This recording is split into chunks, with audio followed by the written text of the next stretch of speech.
야, 토트넘 이거 한두 경기도 아니고 왜 이럽니까? 아, 참. 특히 손흥민 선수만 빼면 여지없이 골을 먹고 또 여지없이 이길 경기 비기고 비길 경기 지고 있는데요. 자, 그게 과연 농담처럼 과학인지 농담처럼 패턴인지 한번 다뤄보도록 하겠습니다.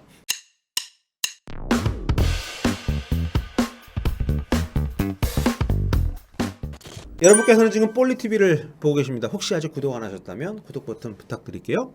승리가 절실했던 울버햄튼전, 토트넘이 전반 1분에 은돈벨레가 나온 선제골 이후 내내 수비만 하다가 막판에 골 먹고 비겼습니다. 졸전도 이런 졸전이 없다 싶을 정도로 소극적인 경기 운영을 펼쳤고요. 그나마 승리마저 지키지 못하면서 리그에서만 벌써 4경기 연속 무승에 빠져 있습니다. 레스터전 완패를 제외하면 나머지 3경기 팰리스, 리버풀, 이번에 울버햄튼전까지 경기 운영 실패에 따른 그런 결과라고 할 수 있겠는데요. 팰리스전 그리고 특히 이제 이번 울버햄튼전은 이길 수 있는 경기를 비겼다는 점에서 굉장히 좀 뼈아픈 그런 결과였습니다. 오늘 울버햄튼전은 그 중에서도 정말 최고였는데요. 아주 좋은 활약 펼치던 은돈벨레를 후반 25분 만에 빼더니 8분 뒤에는 손흥민까지 빼고 비겨버렸습니다. 울버햄튼전에서 토트넘은 총 6개 슈팅을 했는데요. 그 중에 5개가 전반 초반에 나왔어요. 이후 거의 70분 동안은 후반전에 나온 슈팅 하나가 전부였는데 그마저도 다이어의 후반전 프리킥이었는데 그만큼 사실상 졸전도 이런 졸전이 없다 싶은 경기였습니다. 경기 후 무리뉴 감독은 골 더 넣을 시간이 89분이나 있었는데 그렇지 못했다. 선수들에게 좀 책임을 돌리는 듯한 인터뷰를 하면서 수비 축구 하려고 했던 거 아니라고 약간 변명 아닌 변명을 했는데요. 글쎄요, 이 수비적인 포맷, 또 전진보다 후진에 익숙한 패스가 경기 내내 선수들이 보여줬던 내용이었다는 걸 감안하면 이게 선수들만의 생각이었는지는 솔직히 의문이 듭니다. 여기서 우리가 주목하는 건 이번에도 손흥민 선수를 빼고 나서 실점을 했다는 건데요. 농담이 아니라 이젠 정말 손흥민 선수가 빠지면 경기를 더 집중해서 보게 되는 것 같아요. 왜냐하면 진짜 골을 먹을 것 같거든. 그리고 진짜 실제로 골을 먹게 되니까요. 제가 농담 삼아서 손흥민 빼면 골 먹는 게 과학이다 이렇게 말씀드리곤 했는데 에이 설마 하시는 분들이 있어요. 그래서 제가 이제 올 시즌 이른바 손낙골, 즉 손흥민 나가면 골 먹는다, 이 패턴의 결과들을 이번에 한번 쫙 보여드리고 넘어가려고 합니다. 올 시즌 토트넘이 리그에서 15실점을 하고 있거든요. 이 중에서 손흥민 선수가 교체되고 나서 먹은 골만 6골입니다. 유로파리그까지 합하면은 8골이고요. 결코 적지 않은 숫자예요. 올 시즌 손낙골의 출발은 이제 9월 27일 뉴캐슬과의 홈 경기였습니다. 바로 앞 경기였던 사우스햄튼전에서 손흥민 선수가 이제 포트트랙 기록을 하면서 이 시합에도 많은 기대를 받았었는데요. 하지만 팀이 모우라의 골로 앞서 있던 하프타임에 햄스트링 부상으로 교체 없이 됩니다. 그리고 이 시합에서 토트넘은 무려 추가 시간 7분에 상대에게 PK를 내주고 무승부를 거두게 되죠. 자, 1분을 못 지키고 비기면서 승점 2점을 날려버린 건데요. 하지만 시합은 손흥민 선수가 워낙 일찍 아웃이 됐기 때문에 개인적으로는 손낙골 패턴에 꼭 넣고 싶진 않습니다. 결과적으로 손흥민이 나가고 골을 먹은 경기이긴 합니다만 본격적인 손낙골의 시작은 저는 그래서 이제 3주 뒤에 열린 웨스트햄과의 홈 경기를 봅니다. 이거 너무나도 유명한 시합이죠. 토트넘이 경기 종료 10분 전까지 3대0으로 앞서가다가 연달아 3골 얻어맞고 비긴 정말 두고두고 회자될 만한 안타까운 결과였죠. 토트넘한테는. 자, 그리고 웨스트햄이 이날 공격을 본격적으로 퍼붓기 시작한 시점은 공교롭게도 손흥민 선수가 교체된 직후였습니다. 무리뉴 감독은 이날 3대0으로 앞선 상황에서 주중 유로파 일정을 고려해서 이제 손흥민 선수를 뺐는데요. 이때가 후반 35분이었습니다. 그리고 손흥민이 나간 뒤 2분 만에 발부에나한테 첫 골을 내줬고요.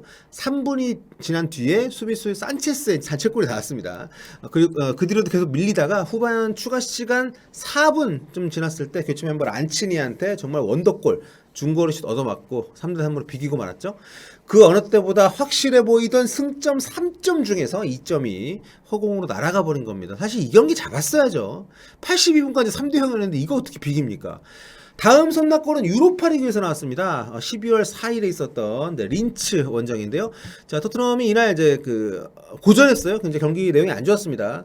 이날 손흥민 선수는 이제 후반 11분에 직접 역전골 넣으면서 분위기를 바꿔놓은 뒤에 후반 37분 알리하고 교체가 됐는데요. 공교롭게도 이날도 토트넘 불과 2분 뒤에 상대팀 에게슈타인에게 2대2 동점골을 허용하게 됩니다. 그 뒤 2분 만에 알리가 다시 앞서가는 골을 넣긴 합니다만 이날 역시 추가 시간 3분 만에 상대팀 공격수 카라모코에게 3대3 동점골을 내주면서 그대로 비기고 말았죠. 이 경기도 참, 물론 유로파리그는 좀 승점이 여유가 있었기 때문에 좀 괜찮은 뭐 그렇게 크게 신경 쓰는 결과 아니었습니다만 여기까지였으면 손낙골 패턴이나 법칙 같은 거는 아예 언급도 안 했을 겁니다. 이 영상 안 만들었을 거예요. 그런데 그 뒤 2주 만에 토트넘은 다시 손낙골의 과학을 경험하게 됩니다. 이번에는 지난 리버풀의 안필드 원정 경기였죠. 얼마 안 됐으니까 다들 기억하실 텐데요. 살라한테 실점하고 끌려가던 토트넘이 전반 33분 로셀소의 도움을 받았던 손흥민 선수의 오른발 슈팅, 강팀한테 강해요. 손흥민 그런 거 보면 1대1 동점을 만듭니다. 하지만 무리뉴 감독의 의아한 교체가 이뤄진 뒤에 또다시 실점을 하게 되는데요. 이날 무리뉴 감독은 손흥민 선수를 후반 42분 꽤 늦은 시간에 교체해서 시킵니다. 근데 우리는 이미 걱정을 했죠. 한 골차밖에 안 되는데 손흥민을 빼니까. 그리고 그 자리에 델레알리를 집어넣었어요. 놀랍게도. 그러니까 이 리버풀이 이제 이 교체가 이뤄진 뒤에 3분 만에 피르미누가 이제 결승골을 터뜨리면서 2대1 승리를 가져가게 되는데요. 손흥민 선수가 나간 뒤 3분 만에 일이기 때문에 우리 입장에서는 그 손낙골 생각 안 할 수가 없습니다. 손흥민 나가면 골. 이 법칙이 또다시 완성이 된 거니까. 비길 수 있던 경기를 이렇게 잃어버리게 되면서 토트넘에게는 아주 뼈아픈 그런 결과가 됐습니다. 앞선 경기들이 이길 경기를 비긴 케이스라면 이 경기는 라이벌, 그러니까 진짜 승점 6점 1, 2위를 다투고 있던 팀들의 경기였기 때문에 사실상 승점 6점짜리 경기였거든요. 그렇기 때문에 비길 경기를 저버려서 승점 1점이 날아간 경기이긴 하지만 그 실질적인 여파는 훨씬 크다고 할 수가 있죠. 이쯤 되면 무리뉴 감독도 손낙골의 과학을 눈치를 챘어야죠. 주변에서 참모들이 이런 거 얘기 안 해줍니까? 손흥민 빼면 진다고? 손흥민 빼면 골 먹는다고? 자, 다음 손낙골 불과 열흘 뒤인 오늘 또다시 등장을 했습니다. 울버햄튼을 상대로 졸전을 펼치던 토트넘 무리뉴 감독은 생각보다 이른 시간에 이날 최고의 플레이어였던 은돈벨레를 벤치로 불러들였어요. 은돈벨레는 언제까지 이렇게 풀타임 안 뛰려고 그러지? 근데 풀타임을 안 뛰더라도 그래도 후반 25분에 뺐으니까 좀 너무 일찍 뺐어요. 그리고 후반 38분 마침내 손흥민마저 교체를 시키는데요. 그리고 라멜라를 투입을 합니다. 누가 봐도 명백한 지키기 전략. 하지만 지키기라는 게 뭐 무조건 잠그거나 시간 끈다고 되는 건 아니죠. 그리고 토트넘은 손흥민 선수가 그라운드를 나간 지 또다시 3분 만에, 이거 손흥민 손낙골 3분 법칙이라고 하겠는데, 예, 정말 거짓말처럼 또 한 번의 손낙골을 시전합니다. 울버햄튼 수비수 사이스에게 동점골을 헌납을 하게 되는데요. 전반 초반부터 실로 굴욕적인 수비 축구를 펼쳤던 토트넘 아니겠습니까? 1대0 리드를 잡자마자 잠그는 경기를 사실상 했기 때문에 그런 점에서 정말 어이없는 결과라고 할 수 있는 거죠. 자, 이렇게 토트넘은 올 시즌 손흥민 선수가 교체되어 나간 5경기에서 모두 8골을 실점하고 있는데요.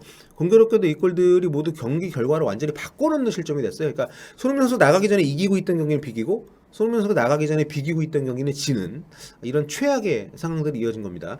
그래서 이중 리그 경기만 따지면 이게 4경기입니다. 4경기에서 비길 경기를 지고 이길 경기를 비겨서 이 4경기, 리그 4경기에서 승점을 무려 7점을 잃어버렸는데요. 만일 이 시합들에서 손흥민 선수를 교체하지 않고 또 실점도 없었다면 현재 토트넘의 순위는 승점 26점의 5인 지금 위치가 아니고요. 7점을 더해서 승점 33점 1입니다. 리버풀이 승점 32점이니까. 물론 손흥민 선수의 교체 인아웃 여부와 상관없이 그 모든 경기에서 다 기존 어떤 스코어를 지킬 수 있었을지는 뭐 미지수이긴 합니다만 어쨌든 그만큼 잘못된 교체로 인해서 많은 승점을 잃어버린 것은 분명한 사실이니까요.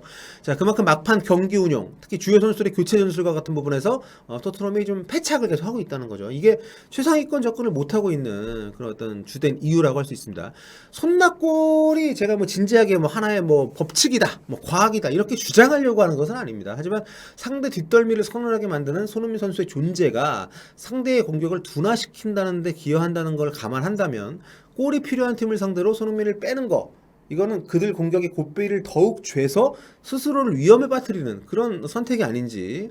자, 게다가 무리뉴 감독의 용병술, 시즌 초 리그 1위로 올라가기까지의 경기 운영, 그리고 벤시티를 잡고 첼시를 거쳐서 리버풀, 레스터로 이어지는 최근 경기에서 보여주는 경기 운영 차이가 있습니다. 좀 더 보수적이 된 건데, 물론 강팀들, 토트넘보다 세거나 좀 비슷한 팀들이라고 할 때 이런 건 좀 이해해요. 근데 자, 이번 울버햄튼전은 솔직히 좀 충격적이었습니다. 전반 1분에 골 넣고 잠궜는데 울버햄튼이 그럴 만한 팀인가요, 지금? 저는 그래서 무리뉴 감독이 정말 선수들을 안 믿는 게 아닌가, 못 믿는 게 아닌가. 아무튼 최근 경기 막판 용병술에서도 계속 패착을 두고 있어서 좀 걱정스럽습니다, 무리뉴 감독. 뭐 사실 이날은 선발도 이상하긴 했습니다만 후반에 은돈벨레를 일찍 뺀 거, 그리고 손흥민을 막판에 교체아웃 시킨 부분, 의아함을 넘어서 아주 실망스러운 선택이었습니다. 같은 실수를 지금 반복하고 있으니까요. 손흥민 선수를 빼는 것도 빼는 겁니다만 만약에 교체를 할 거라면 자기들 약점이 제공권이니까, 특히 막판에 세피스 실점도 좀 많이 있는 팀이고 벤치에 있는 뭐 톱이나 뭐 로든 같은 장신의 어떤 제공권을 책임져 줄 수 있는 수비수를 넣어서 아예 뭐 잠그는 걸 좀 강화를 하든지 했어야죠. 별 의미 없이 라멜라 투는 빼고 라멜라 투에 뭐가 의미가 있습니까? 용병술 참 이상합니다. 토트넘 다음 경기는 강등권인 이제 18위 풀럼전인데요. 여기서도 설마 그런 경기를 펼치진 않겠죠? 여기서도 잠그면 진짜 이거는 쓰레기인데. 자, 한편으로는 이번엔 손흥민 선수 뺀 뒤에 골 먹지 않는 경기를 펼쳐서 이 이상한 과학인지 징크스인지 모를 뭔가를 좀 깨버렸으면 좋겠는데요. 모르겠습니다. 자, 뭐 일단 다 제쳐두고 풀럼전에서는 손흥민 선수 토트넘 통산 100호 골 꼭 기록하기를 바라면서 손낙골의 이 뭐 과학인지 미신인지 이거는 빨리 좀 사라졌으면 좋겠다는 생각이 듭니다. 정말 손흥민 케인 막히니까 토트넘 축구 진짜 못 보겠어요. 못 봐주겠습니다. 자, 여러분 다음 시간에 올게요. 지금까지 볼리TV였고요. 저는 서영이었습니다. 저는 구독과 좋아요 부탁드릴게요. 볼빠.